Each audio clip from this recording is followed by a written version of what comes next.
I'm Marie Dooley, and I work in graduate admissions here in C's.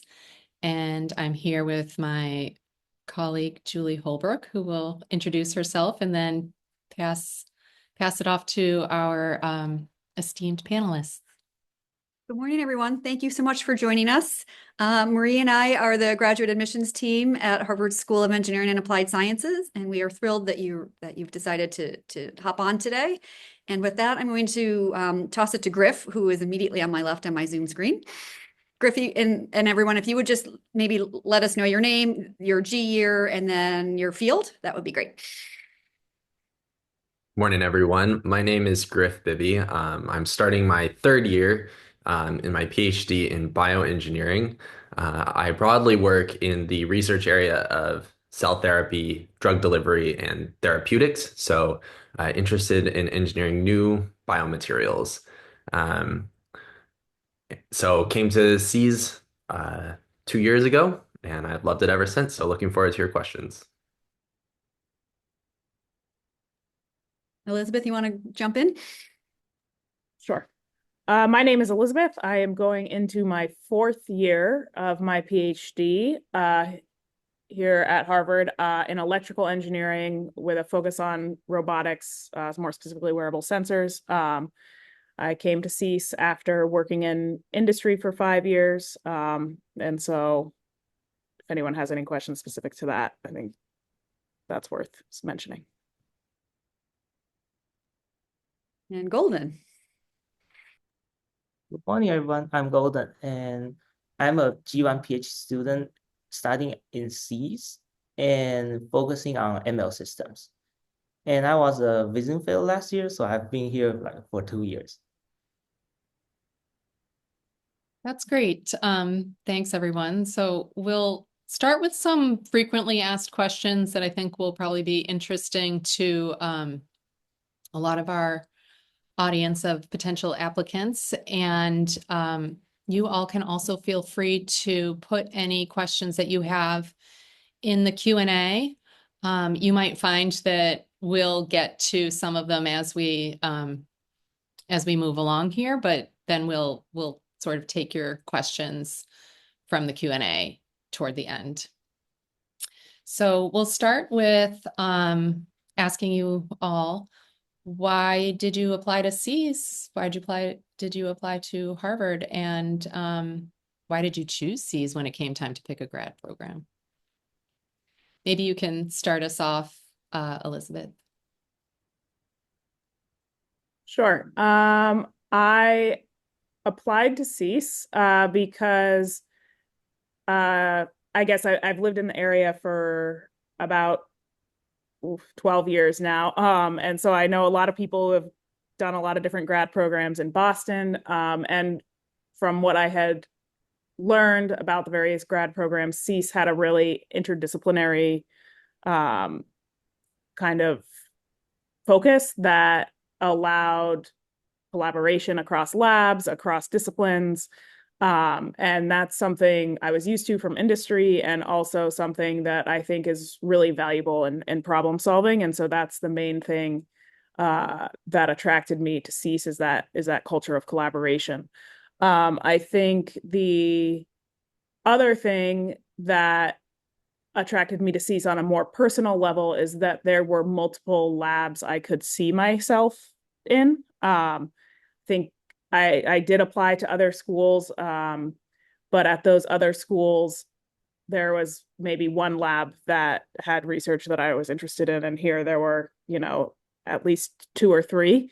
And I think that gave me some confidence that if for whatever reason the area I thought I wanted to work in, maybe I didn't, and I wanted to pivot a little bit, or maybe if the relationship with my advisor wasn't what I was hoping for, that there were other opportunities there if I needed. And so, yeah, those were the two main reasons I think that I ended up choosing CEAS.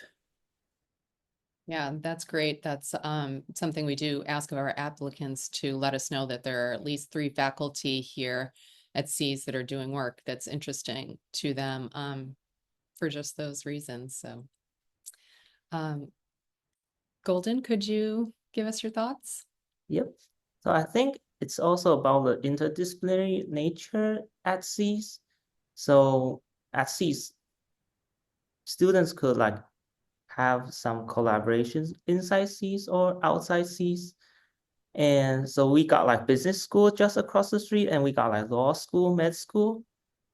And also I think it's also because SEAS has like some professors doing my research, the research I'm interested in. And the last thing should be because I was a visiting fellow last year, so I met my like current advisor, and the vibe in the lab and my like lab mates are very good. So that's why I joined SEAS. What do you think, Griff? Yeah, so for me, one of the biggest reasons was that Harvard is the place to be for biotech.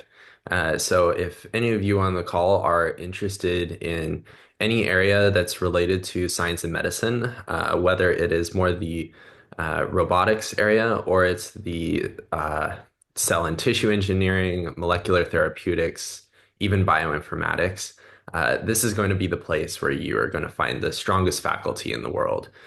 So that's really what drew me here is that if you look at the selection of faculty, particularly in bioengineering, you're going to find the top leaders in virtually every field. Uh, so that was very important to me when I was looking, but I'd also like to emphasize what both Elizabeth and Golden said, which is that you have the opportunity at Harvard to do a lot more than other places. You know, I would challenge people when they're thinking about applying that places like MIT, Princeton, they don't have a law school. They don't have a medical school. So you're going to have an opportunity at somewhere like Harvard to get a really rounded worldview and experience, mingle with students that are much more interesting. And overall, I came here for very similar reasons to the other two. Thank you.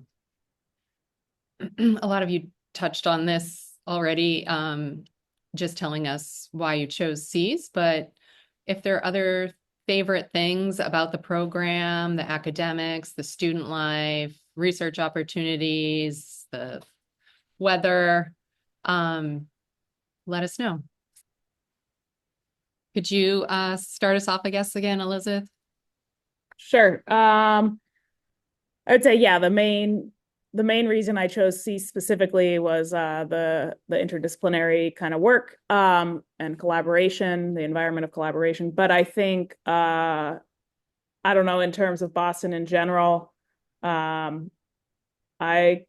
came here for college and I never really left, mostly because I just like the environment here. I think there's a lot of engineering opportunities, and there's also a lot of people from outside the engineering field. And so I like that kind of mix of things. And I am not a big city person. So I like the kind of slightly less city vibe of Somerville and Cambridge. But yeah, I think just the opportunities here in Boston, both in industry and in academia, are what attracted me to this area. I also like the weather, but that's a controversial topic, I think, really dependent on the person. Sure. What about you, Golden? Any favorite things here at Harvard? I think SEAS has a close-knit like community, so we don't have a enormous like cohort. So I think I know like all of my cohort basically. And I think we have like many like outings. And because I came from a big city, so the vibe in like Boston's, it's like I'm very, very used to it. Great. What do you think, Griff? Yeah, so a few things to add. One thing that I would like to share is that I think that the resources that students have for research and entrepreneurship here are pretty unparalleled. So if you are a self-starter, I think C's is a very, very good fit for you. I think that a lot of the students here, a common thread I see is that students are very comfortable working independently. And as a result of that, they're very comfortable taking advantage of the myriad resources available to them. So at Harvard, you'll have access to, the best research equipment in the world, the things that can make your research possible, but also the people. So it's really up to students to lead the efforts here in innovation. And so I think that the admissions team, for example, does a really good job of finding and bringing those people together. So if you think that's part of your story, that you work really well, you know, self-motivated, then I think this is going to be a really good fit for you. Another thing I'd like to say is that one of the things I really like about Harvard is that there's definitely a really cool sense of tradition, culture, and spirit about this school, which has been really cool to be a part of and has made my experience as a PhD student here very, very special. That's great. And you kind of touched on my next question too, which is how much opportunity did you get to try different projects before you settled down? And how feasible is it to take classes and attend talks and do research at non-C's places like the medical school or MIT or local hospitals? Why don't you tell us if you have any experience with that, Elizabeth?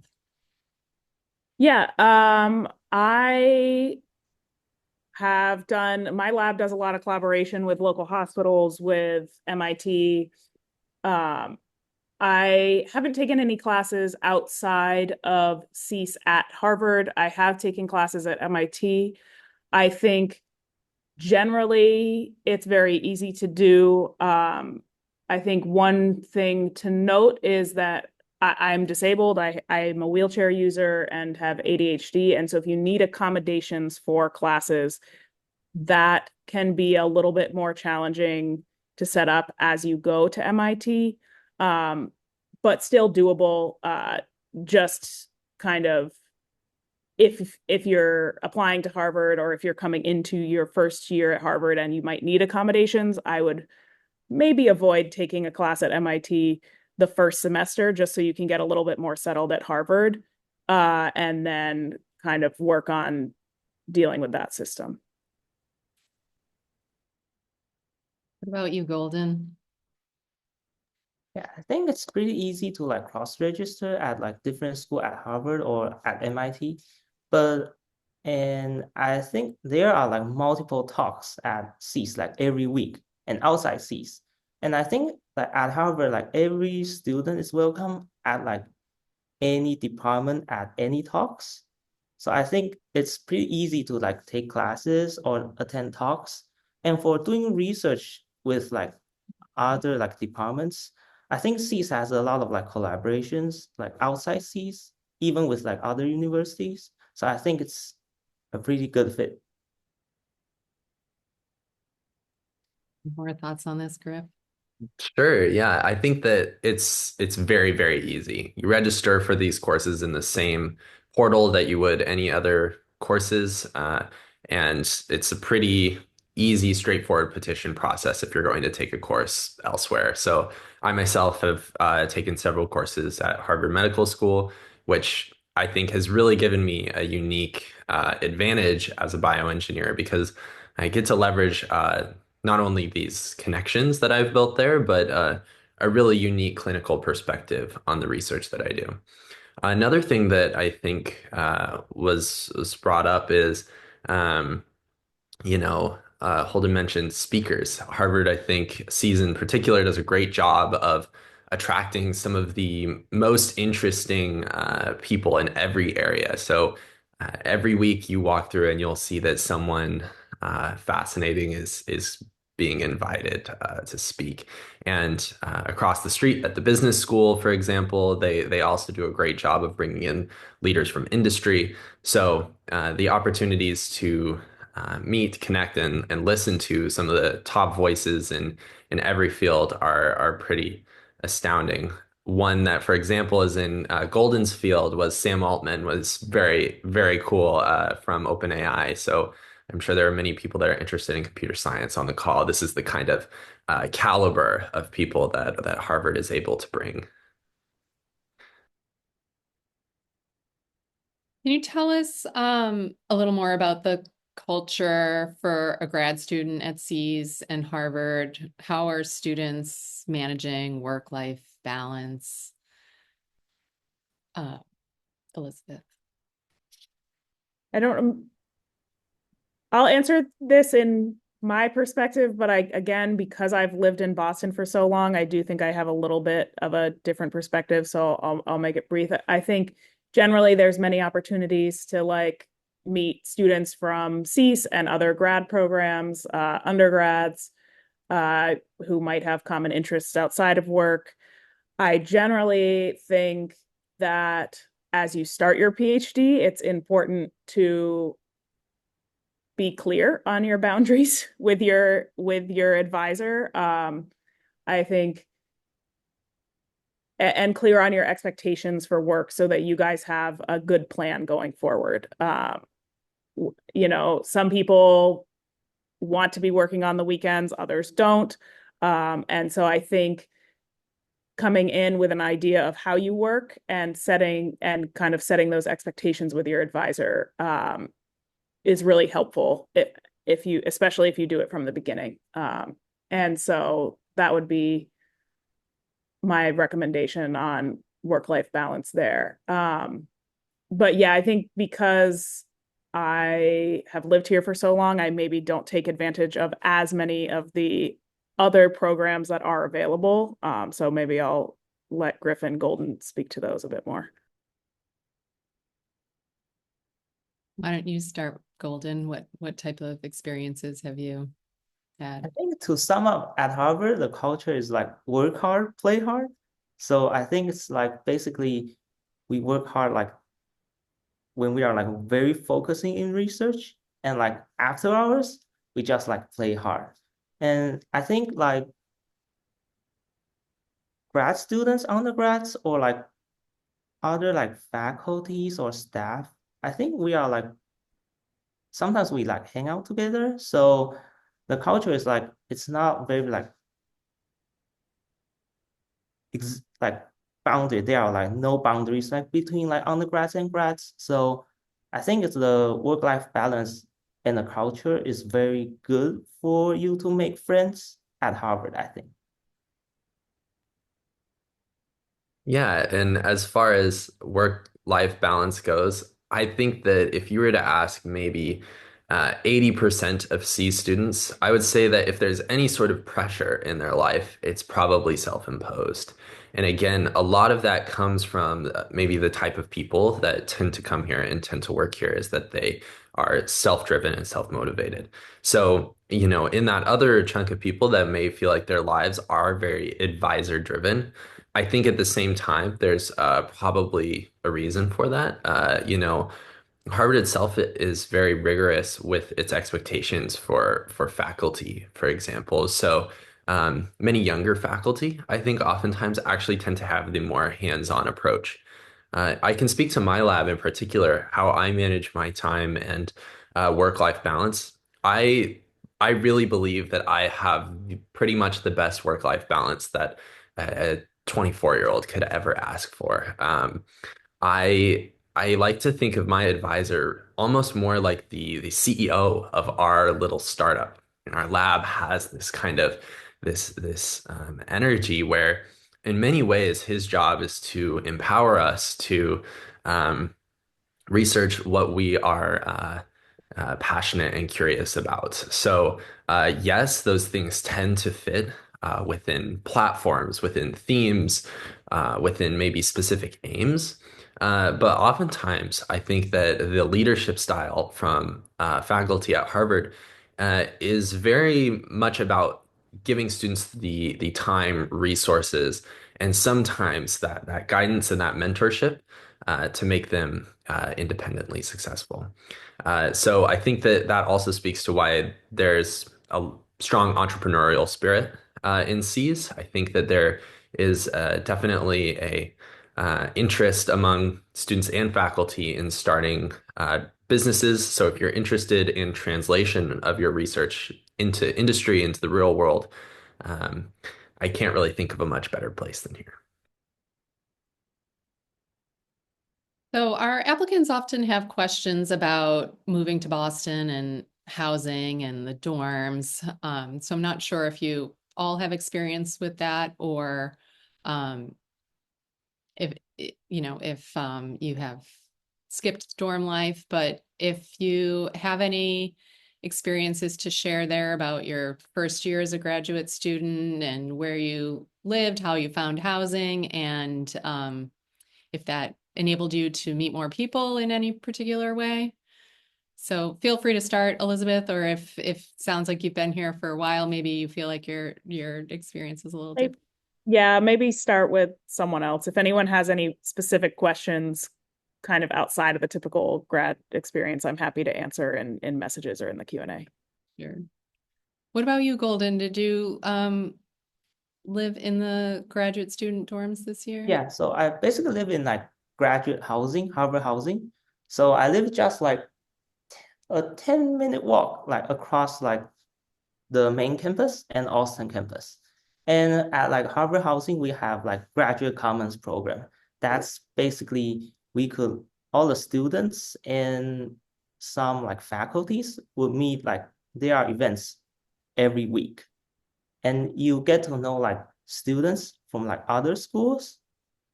And that's how you make friends like outside Cs, basically. And I think I made a lot of like good friends at the graduate common program. So even if you don't live in the dorms, I think you could also like participate. Yeah, so different from Golden. I've never lived in Harvard University housing, but I did live in the graduate student dorms my first year coming in. And to clarify for those on the call that might not be familiar with what those two are, um, the Harvard University housing that like Golden lives in, for example, these are Harvard owned and managed apartment buildings or living spaces off campus. And then there is a kind of separate category of on-campus dorms. And so I lived there my first year. And I mean, I'd really encourage students to do that if you feel like you're coming and you don't know anyone. I came to Harvard and I really did not know anyone here. And so living in the dorm was a great opportunity. That's how I met my current two roommates who are also PhD students in my cohort. And that first year also, I really liked it because it brought back some of my favorite things from starting undergrad, from starting college. The kind of the excitement and the energy of being on campus, going and getting food at a dining hall with friends, that kind of stuff. But it does have just a more grown-up expectation, and it actually really felt right for me for kind of the stage of life. It's no longer like an undergrad dorm where you really where it's loud, it's rowdy, anything like that. It feels really kind of much more adult, but still brings a lot of the same fun energy. And after that, I would say, yes, finding housing in the area can be tough. But also there's a lot of gems, and because there are so many students in the area, there's leases year round that I think are pretty quick to find. Well, thanks for all of those kind of program questions. I'll ask you to think back a couple years now to when you were putting together applications for graduate programs, and see if you have any advice for applicants who are thinking of applying to Cs, and what is important to look for in a graduate program. What do you think, Elizabeth? Yeah, so I would say, particularly when you're applying to a PhD, you are committing to a pretty large portion of your life in that lab, right? 5 ish years is a long time. And so I think what I was looking for is both a fit on the research side of things and on the advisor side of things. So ensuring that your research interests align with the research interests of the lab, especially if there are specific projects you are interested in. I think that's a helpful starting point for professors to know about. And just, yeah, also kind of speaking to the advisor, analyzing whether or not you guys would be a good fit to work together. Not every person is compatible with every other person, and some relationships can take a lot more work than others. And so when you're choosing graduate programs in general, I don't know if I'm allowed to say this on this panel, but I would say, I think you should care a lot less about the school and more about the environment you're going to be in. So I didn't come to Harvard because it's Harvard. I came to Harvard because I was interested in the particular program at this particular lab. If that program and lab had been somewhere else, fine. It really, for me, had nothing to do with the title of the school. That being said, of course, make sure there are other programs that you're interested in. And I think one of the things about Harvard being a prestigious university is that they attract some pretty interesting projects.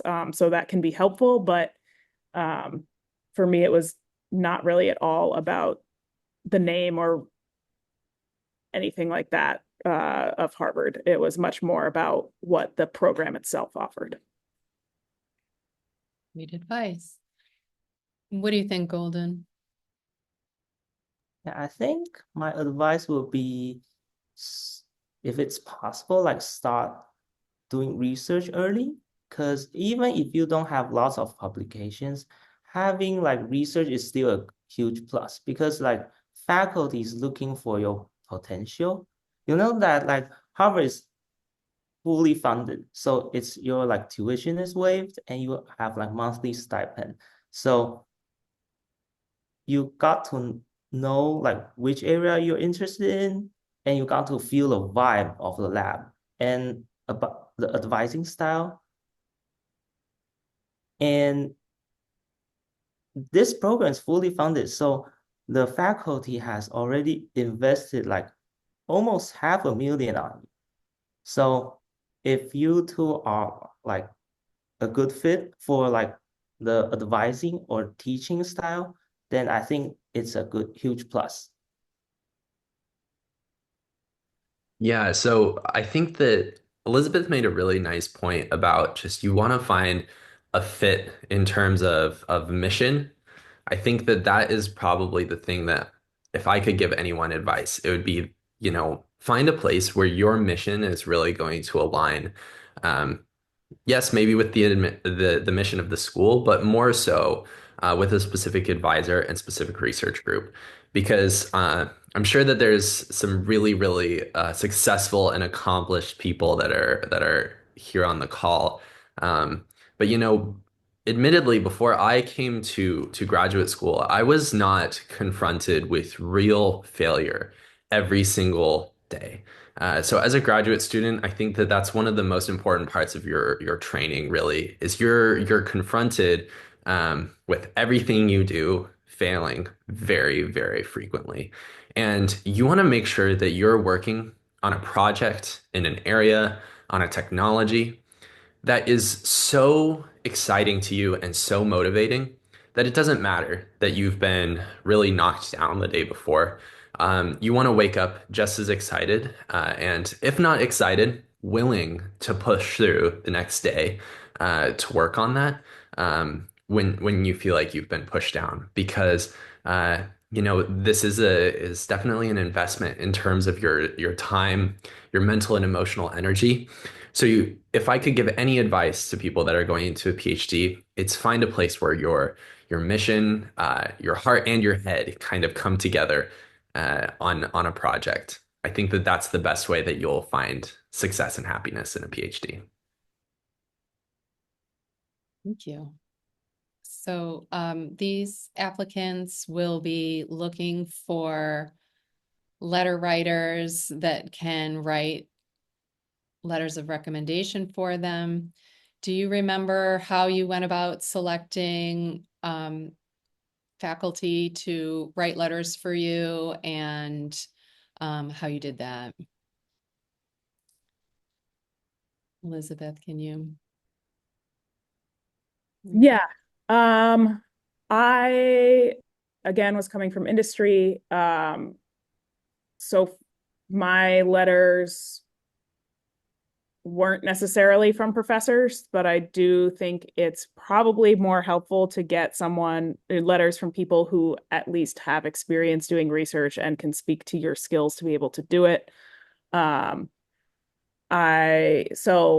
had recommenders who did have PhDs and then went to work in industry and things like that. Basically, the way I approached it was to look at what schools or fellowships were asking for about PhD students, and then I would write a letter requesting a recommendation letter from a person and say, here are the things that I have done that maybe you can speak to that kind of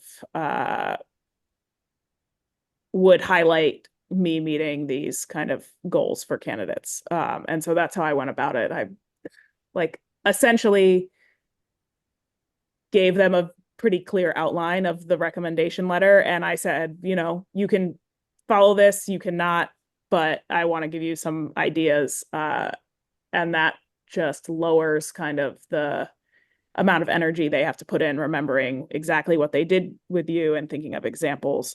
So I think that can be really helpful. Some recommenders are like, nope, I don't want to look at this. I'm just going to write it based off of my own experience with you. And that's totally fine as well. But I think just providing that context is helpful for anyone. Even if you've worked with them for a while, it can be, there are some people who I worked with for 5 years, and it's still helpful to be like, okay, let's think back through those 5 years and choose a few examples of kind of that show my experience and things like that. So I think that is helpful to do.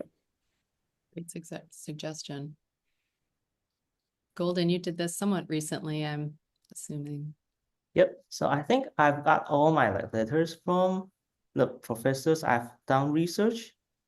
So basically, you want to find recommenders that they know you personally, not only taking classes. I think that would be better, because the letter should address what you have done and what you are capable of and what's your potential.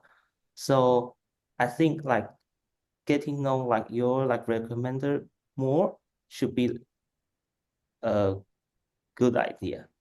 And I think for undergrads or junior students, I think doing research with the faculties could help.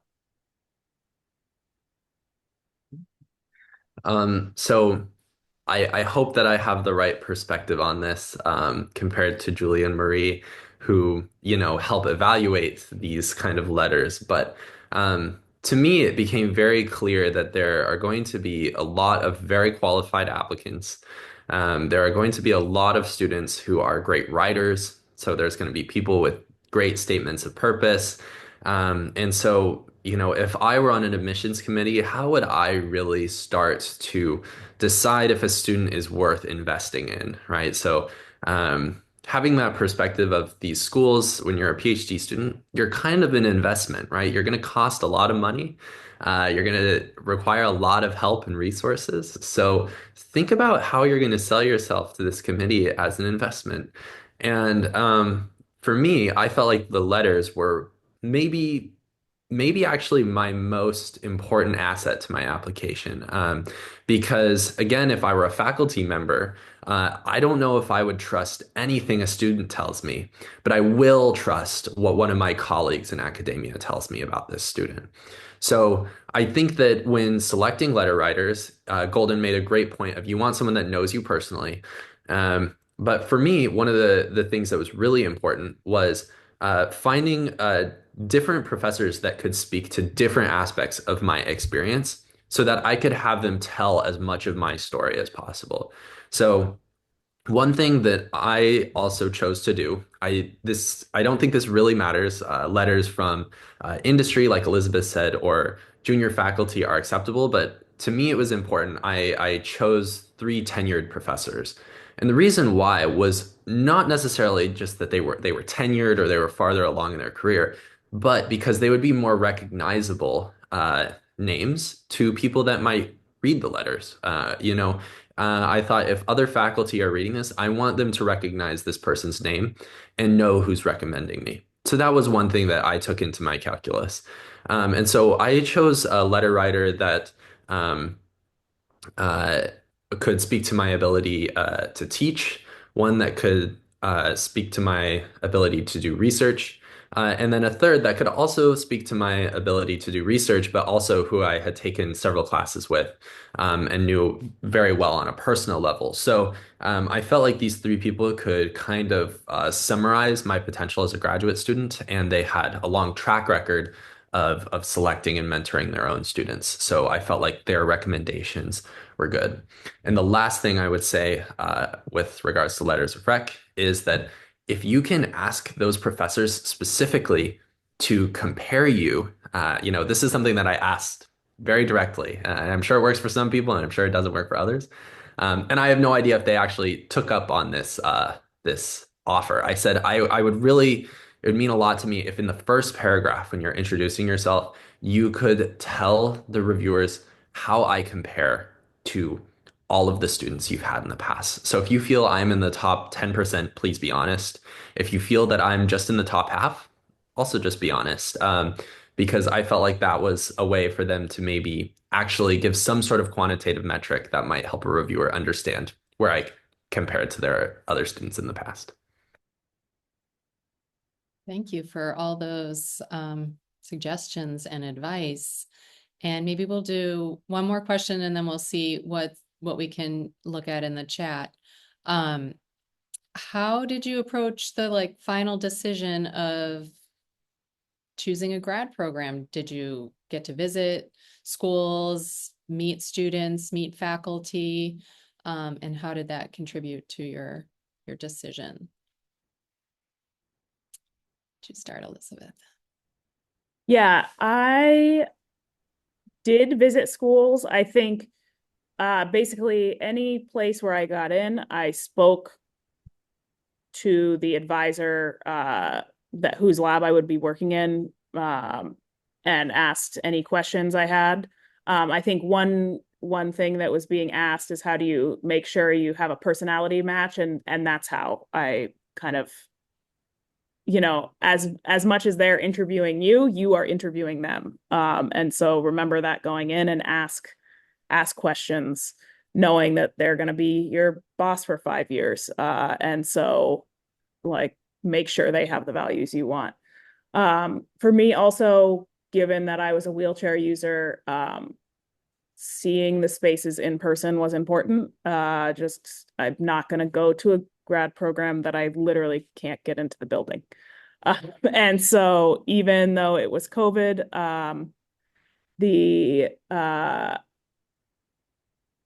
I basically reached out to Julie and was like, hey, here's the deal.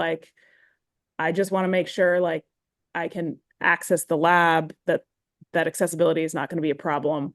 And I was able to set that up with each of the schools I was interested in. And so I think if you have specific needs or specific worries, reach out to the admissions department and say, hey, here's kind of some context for what I'm looking to do. And can you help me with this? And all of them were really responsive and willing to help with that.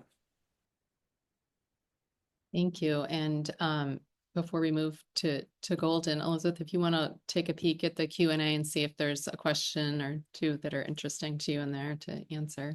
Yeah, I guess I'm in the process of answering one that says, what was my motivation for moving from industry back to academia? And how do I feel about this decision looking back? Essentially, I was bored in industry. I had been working in startups for 5 to 7 years. I wanted something that was like maybe slightly less intense, a little bit more relaxed. But then every other job that I looked at, I was like, cool, I could do this for like a year and then I would be bored. The exception to those jobs were jobs that said like PhD strongly preferred. And a PhD was something I was kind of interested in anyways. And I knew I was somewhat interested in teaching and going into academia in general, as well. And so that's what kind of, I guess, when I was looking at jobs and finding the ones that I was interested in, they all kind of kept pointing back to like, oh, PhD preferred. And so that's what made me want to go back. I do not have any regrets. I think the majority of people who had PhDs that I knew in industry did tell me, don't go back. What are you doing? And I think if you don't have a very specific interest, that might be fair.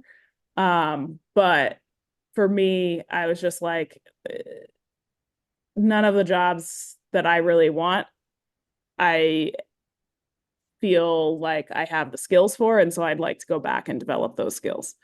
And that's kind of what led me back here. So Golden, how did you decide on your graduate program? So basically, I picked Harvard because I did research with my current advisor before I started the program. So I know my like advisor very well about like his teaching style, his advising style, the culture in the lab, and is the cohort, my lab like tight knit, and is the supporting like strong enough. And I did visit the school, like basic Harvard, and I think it's always a great idea to like visit a school because you got to know if you are a good fit, a good match with your potential advisors, your lab mates, and do you like share the same values? Because it's a long journey. It's like a 5 year plus journey in your PhD program. Thank you. And if you see any questions in the Q&A, we can be sure to hear what you think of those, Golden, but I'll move to Griff and see what he can tell us about his decision-making process. Yeah, so it was an agonizing decision. I was very fortunate to have the problem of plenty. So I felt like I had a choice. I think there's a lot of people that sometimes when they're applying to PhD programs, it turns out that just they have just a few options, and that can help make the decision a lot easier when you're choosing from one or two. But I had applied to a lot of PhD programs because I wasn't sure where to set my expectations, and then I was really glad to have the tough decision that I did. There were a few things though that helped me make that decision in the end, and I do think I'm really proud of this decision because I think that really deciding where you do your PhD, it sets the course of your life for kind of the next decade of what you're going to be doing. So, for me, I was applying a few years back, and it was just kind of after this big COVID slump, and there were not a lot of schools that were doing full in-person visits, and if they were smaller or more private, and Harvard's was like that. So for me, it was really just a visit to come out to meet everyone in my research group, my advisor, and kind of see Harvard. So I had that opportunity, and nowadays there's a lot bigger admissions event that's held, and I think that that's also really great for students. But for me, on that trip out here, that's when I first kind of realized, okay, yeah, this could really be a fit because the people I met here were really wonderful. Um, but the two things I think that put me over the edge were one, I was actually visiting. I don't know if I'm allowed to name drop another university, but I was visiting at another university, and there were two very, very senior faculty there.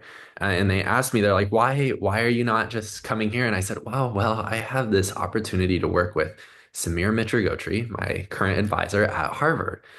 And both of them, these are, one of them had just been named by the New York Times Silicon Valley's favorite engineer.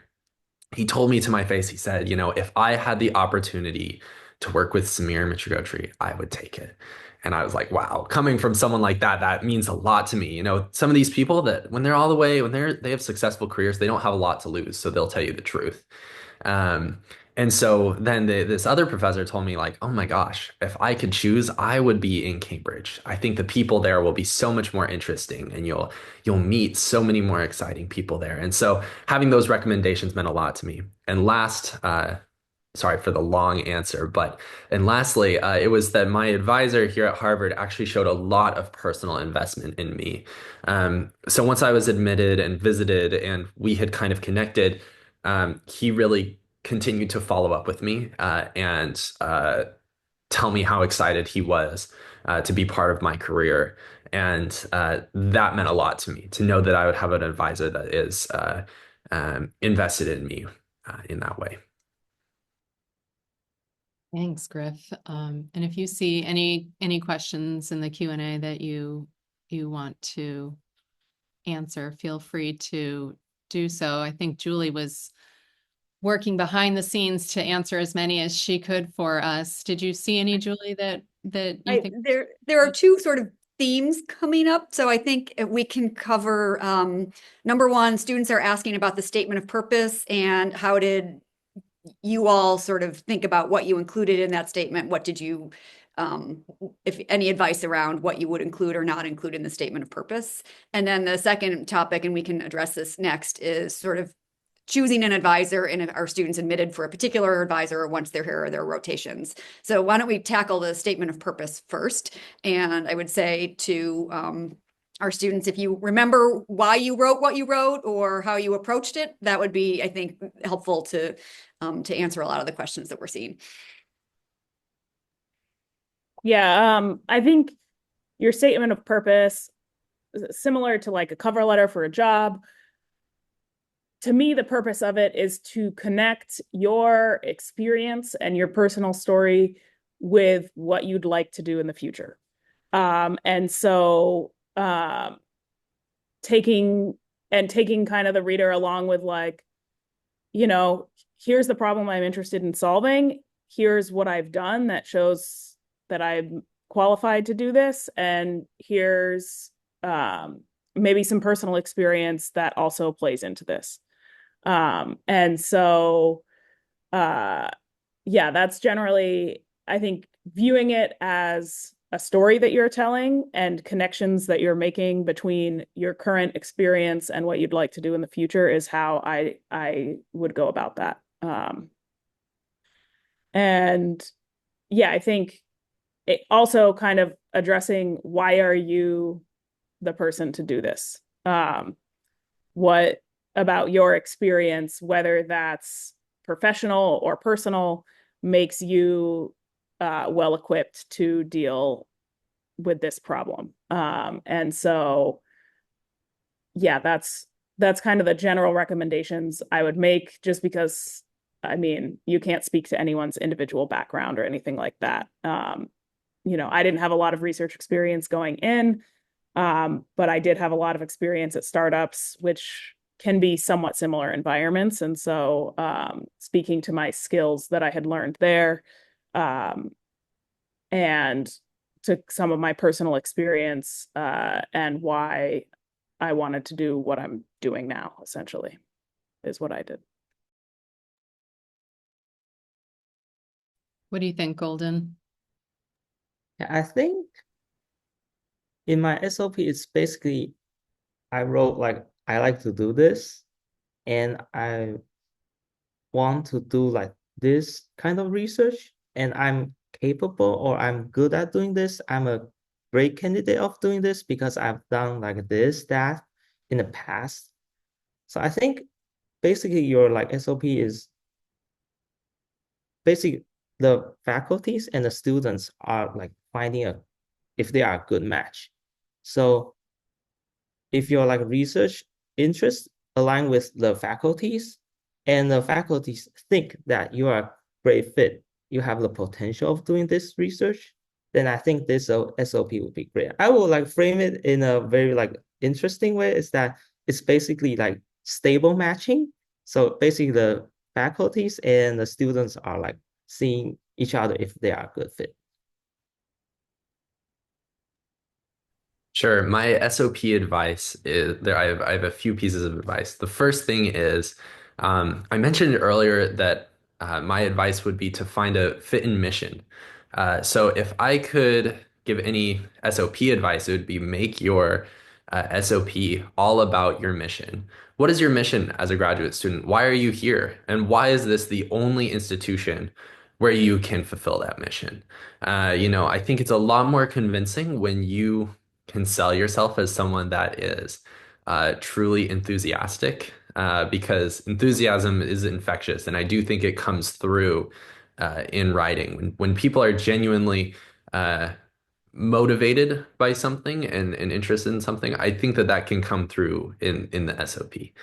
The other thing I would say is I'm sure that the committee that is reading through these reads a lot of them. So show them that you've done your research. I would say call out specific names, resources, facilities, institutes, opportunities that are available at Harvard Seas that make it so special and so different from other places. The more that you can demonstrate that, I know this is the place where my mission will be complete, the more convincing it is that you will actually be a fit, right? Because as I'd mentioned earlier, you're an investment for these people, so they want to make a good investment in you, and by showing them that you've already put in some of the work to knowing that this is a fit, it will also help them know that it's a fit. And lastly, I think something that is really unique about having the SOP is the opportunity to tell a little bit about yourself. And what I mean by that is don't use ChatGPT, don't use something that's going to write you a shell of a statement. Use this to really talk about yourself, and maybe you've had some struggles that have really informed who you are, or maybe it's the place you come from, or anything like this. I think the SOP is the opportunity for you to actually tell a little bit about yourself as a person and why your mission is what it is. And so the last piece of advice I would give is I think it's appropriate to use some of the vernacular from your field. So using some of the vocabulary from your field can help illustrate that you are a serious student. You actually know what you're talking about, and you're prepared to pursue a graduate degree in that field. Don't be overly technical, but I think that it's appropriate to write the SOP in a way that shows that you're well versed in what you do and you're ready to do research on it for the next few years.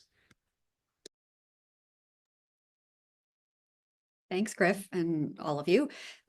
We've got 5 minutes left, and I want to give the students 2 minutes at the end to say any last final pieces of advice. But we're getting a lot of questions about selecting advisors and rotations and those kinds of things. So let me address that sort of in an official capacity on behalf of SEAS.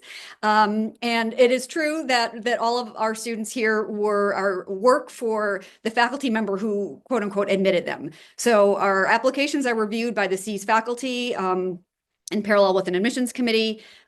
Admitted students are admitted with a particular research advisor in mind, and that faculty member has committed to advising and supporting both financially and academically that admit. And they were admitted for that student because the faculty member thinks that they are the right fit for their research group.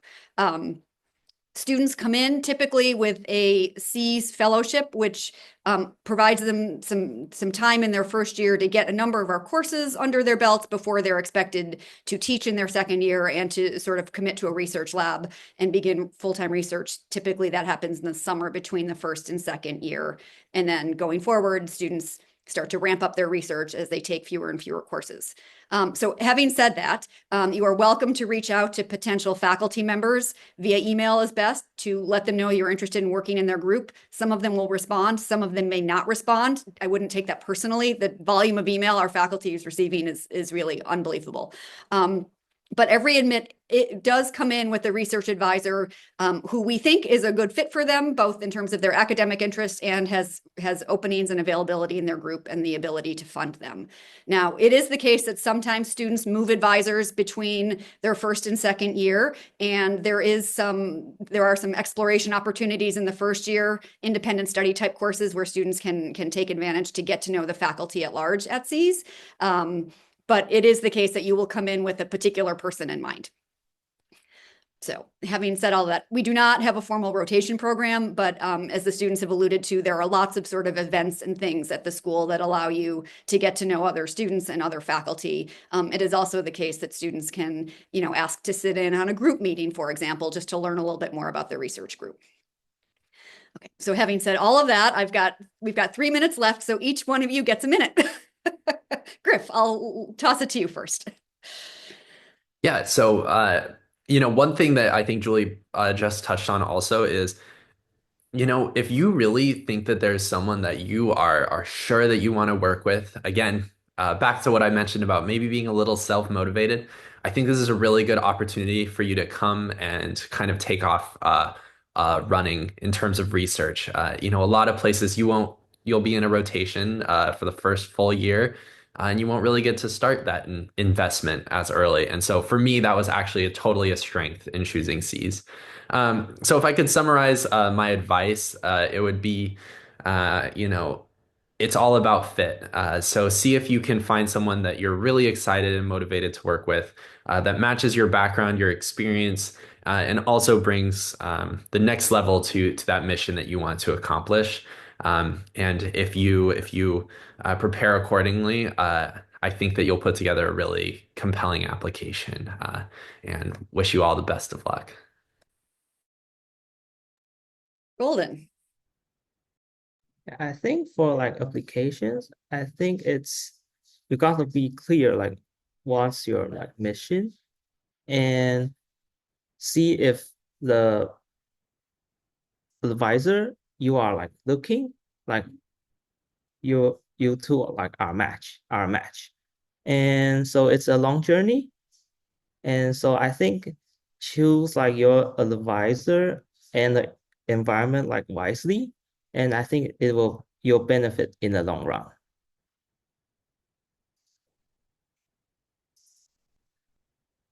Yeah, to kind of second what both Griff and Golden said, I think there's kind of two parts to choosing a grad school. The first is that they need to choose you. And so, yeah, exactly. Like, as Griff said, make it compelling that you are a good fit and why you want to be here.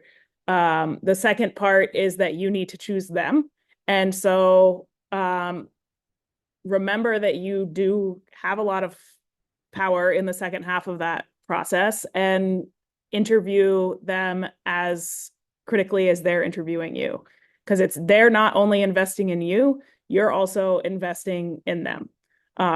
You can do plenty of things with 5 years of time that are very impressive, both in industry and academia. And so make sure that it's a good fit for everyone. And yeah, that would be my advice.